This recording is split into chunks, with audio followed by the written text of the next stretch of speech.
Whoa, shall we? Yes, this is the new film from Doug Liman, who, when he's on form, will make films like The Bourne Identity and Edge of Tomorrow, and when he's not, will make films like Fair Game and Jumper.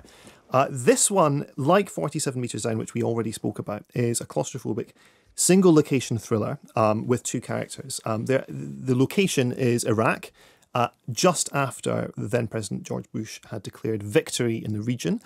You have two soldiers played by Aaron Taylor-Johnson and John Cena on patrol in the area. John Cena is this hotshot sniper and Aaron Taylor-Johnson is his spotter, who used to also be a great shooter, but for reasons that become apparent over the course of the film, no longer does that particular duty. Now, the film opens on them scoping out this slightly weird, sinister scene where some contractors who are working on a pipeline have been shot dead, and some kind of security detail who were either protecting them or came to assist have also been shot dead, but there's no real sign of any struggle at the time. Conflict. And it looks very clean.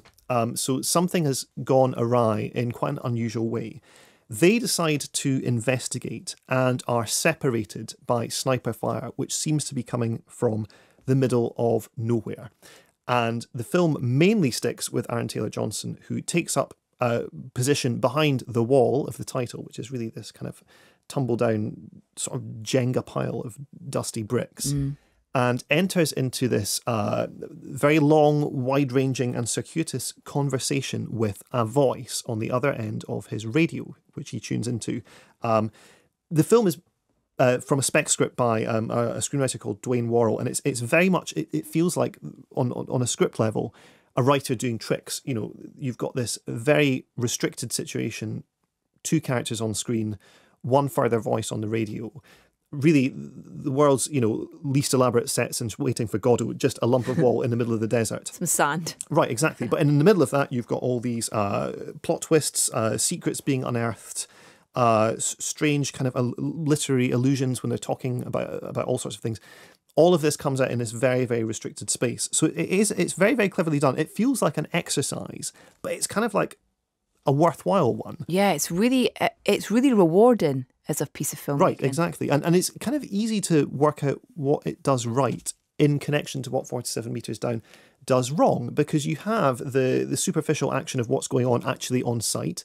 You also have Aaron Taylor-Johnson's character chewing over events from his past, talking through with the voice on the radio things that he regrets, things that he feels bad about, personal demons that he has to overcome. It's quite confessional. Yes, right, exactly. And the scene itself is visually appealing. The sunlight is changing over the course of the film, so you have different shadows, different qualities of light, different colours.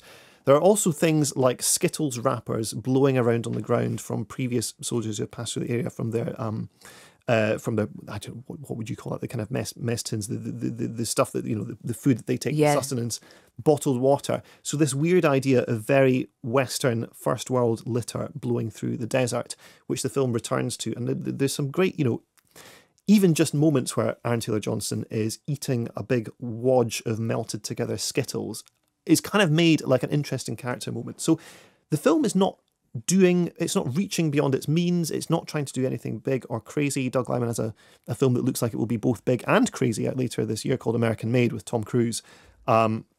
This is not that, but as a kind of a potted exercise in filmmaking, it's interesting and it's worthwhile on its own terms.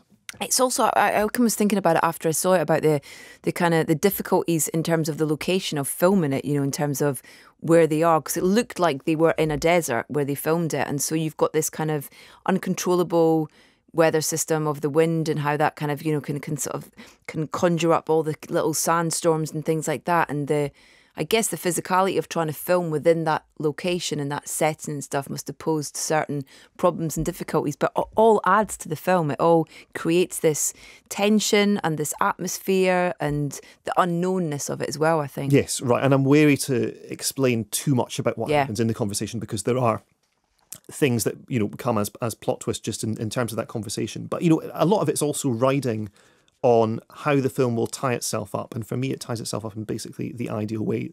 The whole thing is, of course, a metaphor for that conflict at large. And what it ends up saying about the conflict is not particularly new or, original, but it certainly connects.